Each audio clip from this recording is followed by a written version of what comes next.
Bago natin simulan ang part 27 hanggang 29, nais ko munang magpaabot ng taos-pusong pasasalamat sa inyong walang sawang pagsuporta sa ating YouTube channel.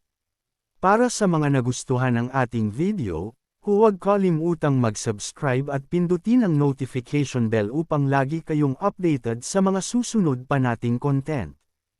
Hiniling ng binatang brunette sa lahat na maabot agad ang level 10 upang makapasa sa pagsubok. Nag-umpisang magsulat ang mga taga-nayon sa chat. Susubukan namin. Hindi namin bibiguin ang aming pinuno.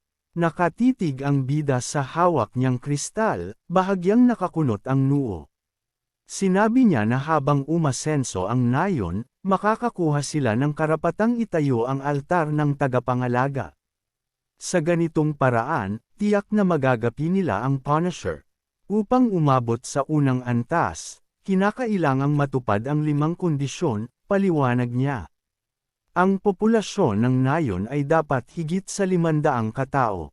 Natugunan na ito, dapat makuha ng punong taga-nayon ang titulo ng baguhang emperador. Dapat ma-upgrade sa antas 2 ang kubo ng punong taga-nayon. Ipapangako niyang siya na ang bahala rito. Dapat mayroong hindi bababa sa 100 kubo na antas 1. Dapat higit sa 10 katao ang umabot sa level 10. Ang huling 2 kondisyon ay medyo mahirap, babala niya. Kaya dapat tayong magsikap. Tahimik na nakikinig ang mga taga-nayon, nakatutok sa kani-kanilang system windows. Lumabas ang tala ng mga materyales na kinakailangan upang ma-upgrade ang 1 kubo mula antas 0 patungong antas 1. 10 unit ng kahoy, 5 unit ng bato, 1 unit ng balahibo ng hayop. Isang lalaki ang napaisip at bumulong. Kailangan natin ng kahoy, bato, at balahibo. Humarap siya sa iba, nakuyam ang kamao, at nagmungkahi. Hati-hatiin natin ang mga gawain. Kolektahin natin ang mga materyales at ipagpalit kung kinakailangan. Sa ganitong paraan, mas bibilas tayo. Sumang-ayon ang ibang taga-nayon sa kanyang plano. Kinalabot ng bida ang kanyang screen at tinapos ang broadcast.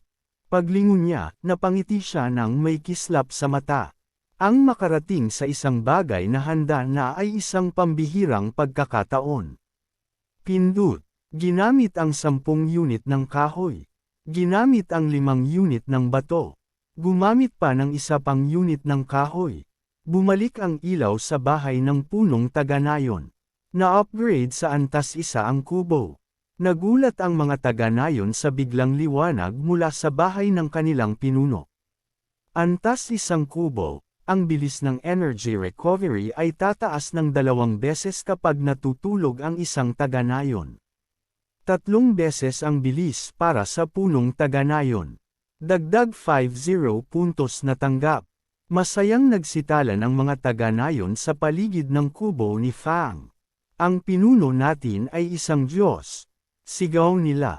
Tinalakay kung gaano siya kagilahil-alas at kaakit-akit, at sa pangkalahatan, wala nang ibang lalaking katulad niya. Pangkalahatang abiso, ang bilang ng mga bagong nayon ay umabot na sa 100. Mula ngayon, magsisimula na ang kompetisyon upang pagandahin ang mga ito. Tumalon ang bayani paatros upang maiwasan ang hampas sa lupa.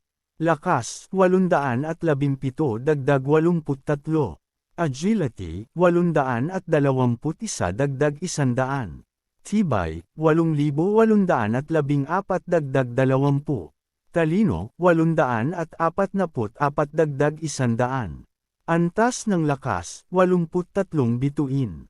Blue Star District, 9,321. Nayon ng walang hanggang gabi. Kinagat ng bampirang Marcus John Blast ang leeg ng lalaki at itinulak ang biktima sa lupa. Lumapit ang prinsipe ng bampira, si Dracula, at tinanong kung paano ang sitwasyon. Tumalikod ang lalaking may blondeng buhok sa ginoo at sumagot na lahat ng 914 na residente ng nayon ay naging kasapi na ng kanilang angkan. Pinaikot ng lalaking may rosas na buhok ang baso sa kanyang kamay at sinabing malapit na silang maging pinakamalakas na nayon sa planetang ito. Ang susunod nilang layunin ay makapasok sa 3 pinakamalakas na nayon sa susunod na yugto ng pagpapabuti ng mga kondisyon. Ibinaligtad niya ang baso at ibinuhos ang pulang likido sa mukha ng lalaking nasa lupa. Mabait ang sistema sa pagkakataong ito, na may malalaking gantimpala. Ang mga nayon na makakapasok sa unang 3 pwesto ay makakatanggap ng 500 puntos bawat isa, at ang pinuno ng nayon ay makakakuha ng 1,000 puntos. Sa mga gantimpalang ito, tiyak na makukuha nila ang nangungunang posisyon sa Blue Star. Damilat ng malaki ang mata ng lalaking nakahiga at naging pula. Agad siyang sumugod sa bangkay ng hayop, kasama ang iba pang mga bagong kasapi. Napansin ni John na kailangan nilang maabot ang 3 antas bago matapos ang pagsubok ng baguhan, at mayroon lamang silang 5 araw upang gawin ito. Mahirap ang misyon. Ngumiti ang kausap niya at pinakalma siya. Wala namang ibang nayon kundi ang Eternal Night, Radiant, at Brahma na kayang makipagsabayan sa kanila. Tungkol naman sa panlimang bagong tatag na nayon, ang Dragon Abyss, maaaring may isang pambihirang tao roon, ngunit hindi nito mababago ang pangkalahatang estado ng labanan. Binitiwan ni Dracula ang baso, at nabasag ito sa lupa. Pinanood ng mga bampira ang mga bagong kasapi habang sabik na umiinom ng dugo mula sa mga bangkay ng hayop. Samantala, may dalang materyales sa konstruksyon ang bayani gamit ang kanyang mga metal na paa habang inuutusan ang iba. Iniisip niya na ang 1,000 puntos ay isang kahangahangang halaga. Limitado ang kompetisyong ito sa panahon ng newbie trial. Matapos pagsamahin ang lahat ng gantimpala, umabot sa 83 na bituin ang kanyang lakas, at si Fang ay mayroon ng titulong baguhang emperador. Kung mananalo siya sa kompetisyong ito at makuha ang gantimpala, marahil ay kaya niyang talunin ang The Punisher. Binuksan ng Moreno ang bintana ng sistema at naisip na ang 3 kondisyon upang may angat ang nayon sa unang antas ay ang pag-upgrade ng bahay ng punong nayon sa antas 2. Upang gawin ito, kailangan lamang niya ng 1 antas 1 yelong bato. Maingat niyang hinaplos ang kanyang baba habang lumitaw ang kahoy sa harap niya. Ang yelong bato ay maaaring minahin mula sa Spring Water Lake, kung saan nakatira ang mga sungay na pagong.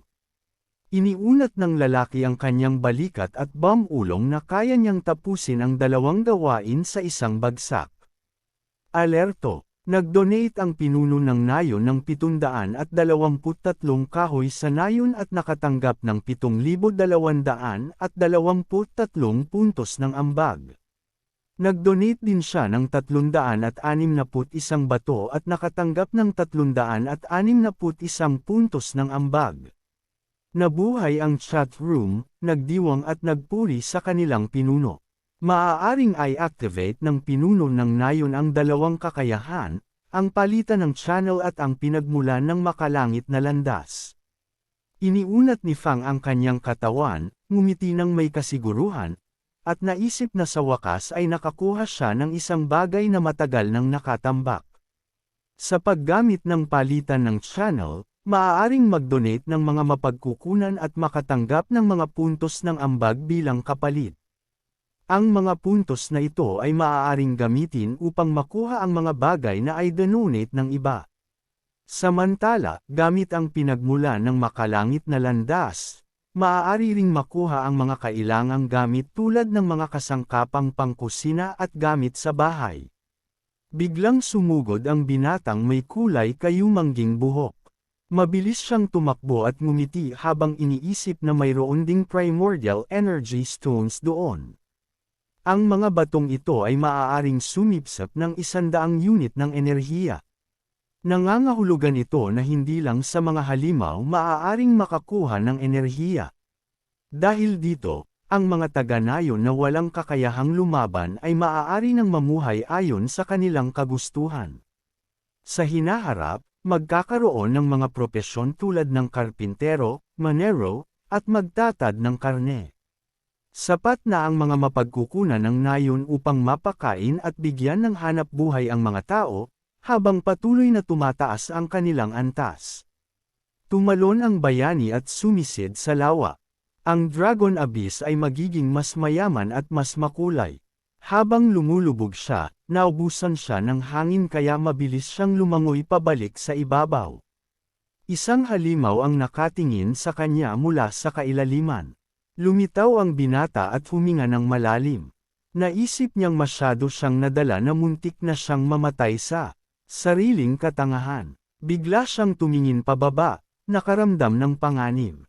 Isang dambuhalang bunganga ang lumitaw mula sa tubig, sinunggaban siya, at hinayla pabalik sa kailaliman. Mabilis niyang pinutol ang halimaw mula sa loob at nakalaya. Iniunat ni Fang ang kanyang kamay, isang bagong C-rank na talento, ang espiritu ng tubig. Matagumpay niyang nakuha ito, lumitaw ang mga hasang sa katawan ng binata, kaya hindi na siya kailangang mag-alala tungkol sa pagkalunod. Pinalibutan siya ng malalaking mababangas na isda. Napangisi ang binata, iniisip na sakto ang tiyempo ng kanyang kakayahang huminga sa ilalim ng tubig. Sa loob ng ilang pag-atake, napagyelo niya ang lahat ng halimaw, pagkatapos ay sinimulan niyang hiwain ang mga ito. Ngayon, kasabay niyang lumalangoy ang isang dambuhalang buwaya. Lumingalinga ang bayani, napansin niyang napakalawak ng lawa, mahigit 1 oras na siyang nandito, ngunit hindi pa rin siya nakakahanap ng kahit isang yelong bato. Dismayado, pinalo ng mandirigma ang buwaya sa ulo at tinanong kung sinadya ba nitong iliga siya ng paikot-ikot. Umungol ang halimaw at nangakong malapit na silang makarating. Samantala, hindi pa rin maunawaan ng nilalang sa tubig kung bakit siya minalas ng ganoon. Isang kakilakilabot na halimaw? Walang iba kundi ang pangunahing bida, ang Sam-Ira sa kanyang tahimik na buhay, pinaghiwalay siya sa kanyang mahal, at pinilit siyang maghanap ng mga yelong bato. Tahimik siyang umasa na muli niyang makikita ang kanyang asawa, na iniwan niya sa pinakamahalagang sandali. Biglang lumingon ang binata at napansin ang isang pagong na lumalangoy malapit sa kanila. Lumapit sila at sumilip sa isang yungib sa ilalim ng tubig. Sa loob nito, nagkalat ang mga pagong, at sa gitna ay nakatayo ang kanilang pinuno. Pinakawalan ng bayani ang kanyang sinasakyang buwaya at inutusan itong lumayo upang hindi na niya ito alalahanin. Agad siyang binigyan ng impormasyon tungkol sa kalaban. Mas mahigit mabangis na halimaw, hari ng sungay na pagong. Antas, 15. Lakas sa labanan, 50 bituin. Talento, kontrol sa yelo. Lumingon si Fang sa buwaya at may isang mapanlinlang na ngiti nang ipaalala rito na kung susubukan nitong tumakas, mahahanap pa rin niya ito kahit sa dulo ng mundo at gagawin niya itong sushi. Nang inag ang butiki at muling napagtanto na isang tunay na demonyo ang kanyang amo. Itinaas ng bayani ang kanyang mga kamay, pinakawalan ng isang nagniningning na enerhiya. Una, kailangan niyang makuha ang Royal Core, at pagkatapos ay saka siya makakapunta upang kunin ang yelong bato. Natahimik ang mga pagong, itinataas ang kanilang mga ulo habang nararamdaman ang malakas na panginginig. Tumayo ang kanilang hari at tumingin sa binata gamit ang kanyang 2 ulo, isa ng isang ibon at isa ng isang ahas. Galit na galit itong sumigaw, hindi makapaniwala na isang antas 11 lamang na tao ang nang ahas na gambalain siya. Biglang nagpakawala ng isang sinag ng liwanag ang matanda, inaatake ang mga pagong sa paligid. Bumukas ang bibig ng ahas at naglabas ng isang nakakabinging sigaw. Napaatras ang bayani dahil sa malalakas na alon. Napasingkit ang kanyang mga mata, sinusubukang unawain kung ano ang nangyayari. Ang mga pagong ay mabilis na nagtipon sa paligid ng kanilang pinuno. Ang halimaw na naglalabas ng liwanag ay nag-utos sa kanyang mga tauhan na pumila at umatake. Naisip ni Fang na kahit nakasalubong na niya ang mga mammoth at mga langgam na kumakain ng ginto na umaatake rin ng sama-sama, wala silang estratehiya at hindi nila pinagsasama ang kanilang lakas. Ngunit iba ang mga pagong na ito, nagkakaisa sila at handang lumaban bilang isang grupo. 2 oras 56 na minuto at 1 segundo. Mula sa itaas, bumagsak ang mga palasong yelo patungo sa kanya. Ngayon, hindi na sigurado ang bayani kung kaya pa niyang manalo. Ang kanyang panangga ay hindi basta-bastang nabutas ng atake, ngunit bumukas ang bibig ng hari ng pagong at nagsimulang mag-ipon ng enerhiya. Ilang segundo lang, isang sibat na yelo ang pinakawalan nito. Muntik nang tamaan ang lalaki, ngunit sa huling segundo, nagawa niyang umiwas at pabagalin ang kanyang kilos. Patuloy siyang tumatakbo, iniiwasan ang sunod-sunod na pag-atake.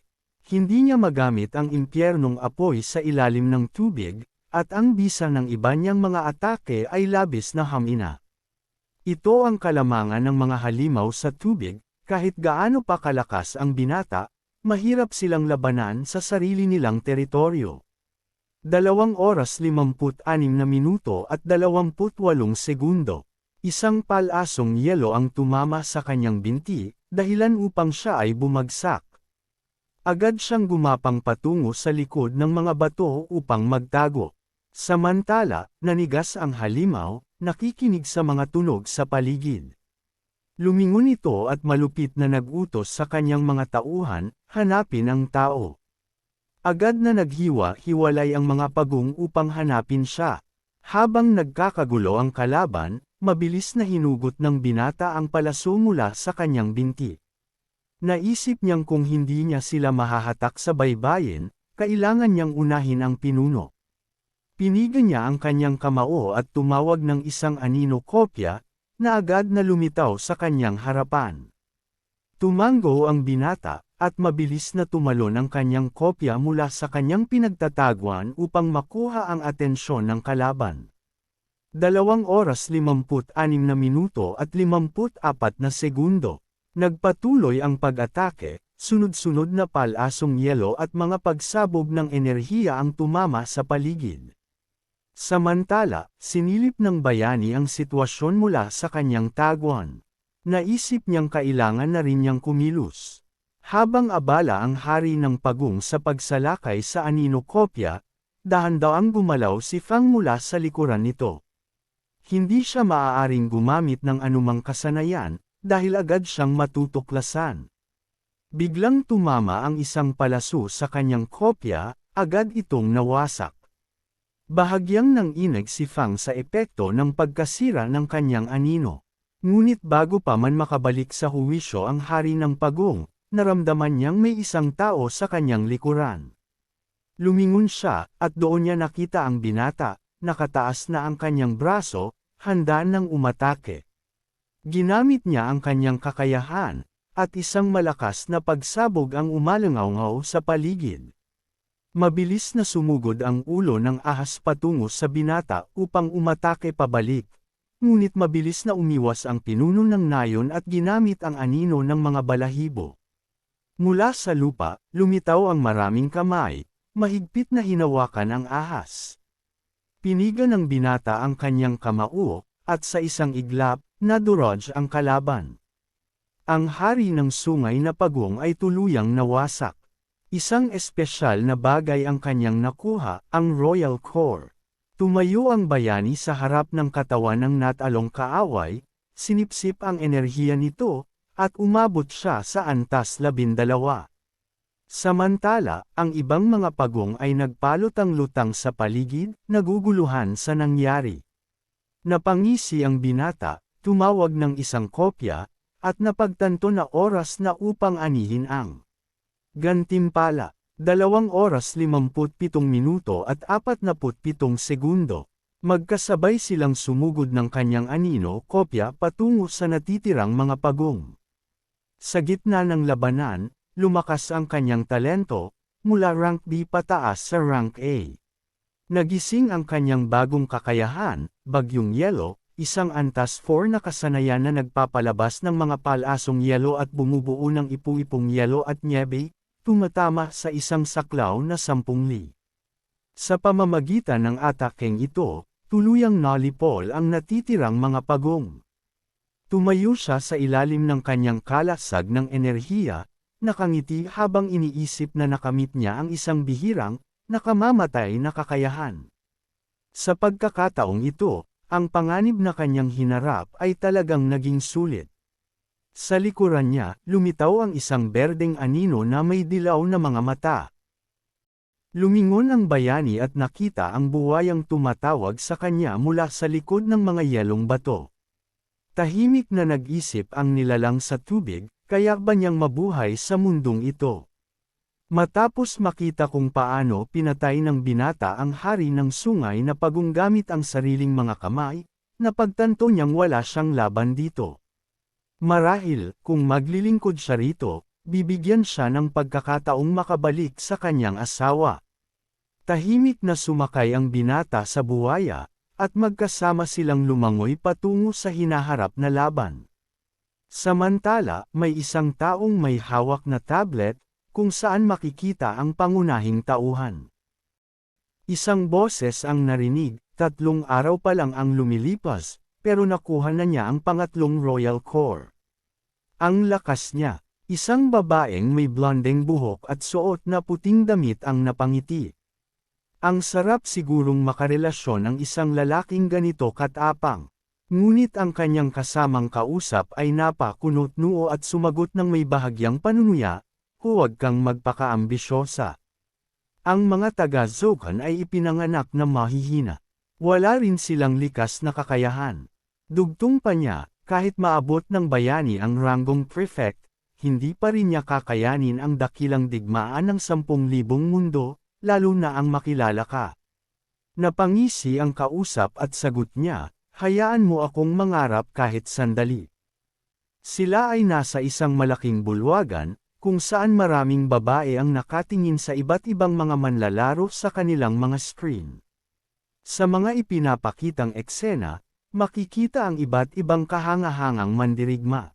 Napansin ng babae na lumago ng gusto ang yaman ng nayon ng bayani, na nangangahulugan na tumindi rin ang mga hamon na kanyang haharapin. Sa sitwasyong ito, napagtanto niya na mas mahirap kaysa inaakala ang pagsasakatuparan ng kanyang misyon. Tumingin siya ng malalim sa kanyang tablet, iniisip na ang pinakamahirap na bahagi ng kanyang laban ay hindi ang pagkuha ng Royal Core, kundi ang labanan sa Dragon Slope. Naisip ng bayani na makakagulat siya sa kanila. Sa itaas ng malawak na kapatagan, lumilipad ang malalaking agila, at nakasakay si Fang sa isa sa mga ito. Habang nakaupo sa likod ng agila, napakunot-noo siya nang tingnan ang ranggo ng kanilang nayon. Nagulat siya nang makita na ibinigay ni Xuan ang pangalawang pwesto kay Yuan. Kinalmat ng binata ang likod ng kanyang ulo, nagtataka kung ano ang nangyari at paano napalakas ng husto ang dalawang ito sa maikling panahon. Pati si Kai ay sumali na rin sa ranggo, kahit na hindi siya kabilang sa top 10 dati. Samantala, sa chatroom, may isang palitan ng 10 sandata ng baguhan kapalit ng isang Primal Energy Stone. Tumingin ang binata sa usapan, naguguluhan kung bakit biglang naging tanyag ang mga Primal Energy Stones. Napangiti ang matanda, napagtanto niyang gumawa ng paraan ang mga kabataang ito upang mabilis na lumakas. Kailangan mo lang isakripisyo ang isang sandata ng baguhan para makakuha ng 2 puntos ng kontribusyon, naisip niya. Ang isang Primal Energy Stone ay nagkakahalaga ng 10 puntos, at ibinebenta ni Yuan at Kiji ang mga ito sa halagang 10 sandata ng baguhan bawat isa. Sa pamamagitan ng ganitong sistema, nananatili silang may 10 puntos na kita at ginagamit ito upang bumili pa ng Primal Energy Stones at sipsipin ang enerhiya nito. Dahil dito, mabilis silang lumakas. Lumipad ang bayani sa ibabaw ng kagubatan, iniisip na ang mga sandata ng baguhan ay isa sa pinakamaraming likas na yaman sa paligid. Ayon sa pinakakonserbatibong pagtataya, mayroong higit 10,000 abandonadong sandata sa lugar. Dahil dito, ang sistemang ito ng palitan ay malaking tulong sa mabilisang pagpapalakas ng maraming tao. Ang nayon ay patuloy na lumalago, at sa kasalukuyang progreso, masasabi niyang malaki ang tsansa nilang talunin ang Punisher. Biglang lumingon ang binata ng makarinig ng isang malakas na sigaw. Siyan ay pinang sa lupa ng isang lalaki, habang ang kanyang mga kasabwat ay naghahalughog sa kanyang mga gamit. Wala man lang siyang dalang mahalagang bagay, sabik nilang sinabi. Maluhaluhang sumigaw ang dalaga, sinabing ibibigay niya ang lahat ng meron siya basta palayain lang siya. Ngunit ngumisi ang lalaki at sumagot. Talaga bang iniisip mong basta ka na lang namin palalayain? Nagsimulang umiyak ang mamamana, nagbabanta na ipapaalam niya sa pinuno ng nayon ang lahat. Ngunit tumawa lang ang lalaki at sumagot, kung talagang gusto kanyang tulungan, hindi lang sana siya nag-focus sa pagpapalakas ng sarili niya. Na nanginginig siya nang lumitaw ang bughaw na kumpol ng enerhiya sa harap ng kanyang mukha. Nakatayo si Fang sa itaas nila, nagbabantang iniunat ang kanyang kamay. Tinitigan niya sila ng matalim at sinabi na hindi sila karapat-dapat mabuhay. Hindi maiiwasan ang ganitong mga bagay sa malupit na mundong ito. Lahat ay patuloy na gumagalaw, nakikilahok sa isang paligsahang walang katapusan. May mga taong sumusunod sa mga patakaran at nagpapatuloy, ngunit mayroon ding mga naghihintay lamang ng pagkakataong mandaya o manakit ng iba. Ang tanging magagawa ng bayani ay palakasin ang kanyang sarili upang maiwasan ang ganitong mga pangyayari sa hinaharap. Sa Dragon Abyss, iniunat ni Fang ang kanyang kamay at tinulungan siya na bumaba mula sa ibon. Hiniling niya sa kanya na balaan ang lahat na mag-ingat sa ganitong klase ng mga tao. Pagbalik nila sa nayon, kumaway ang dalaga bilang pamamaalam at nagpasalamat sa kanya. Lumutang ang bayani sa ibabaw ng nayon at nag-isip, kapag umangat na ang antas ng Dragon Abyss, kailangan niyang mas maging pamilyar sa kapangyarihan ng pinuno ng nayon. Magiging maganda sana kung mayroong isang sistema upang maglabas ng utos ng pag-aresto. Sa ganitong paraan, walang sinuman ang mangangahas na gumawa ng kasamaan.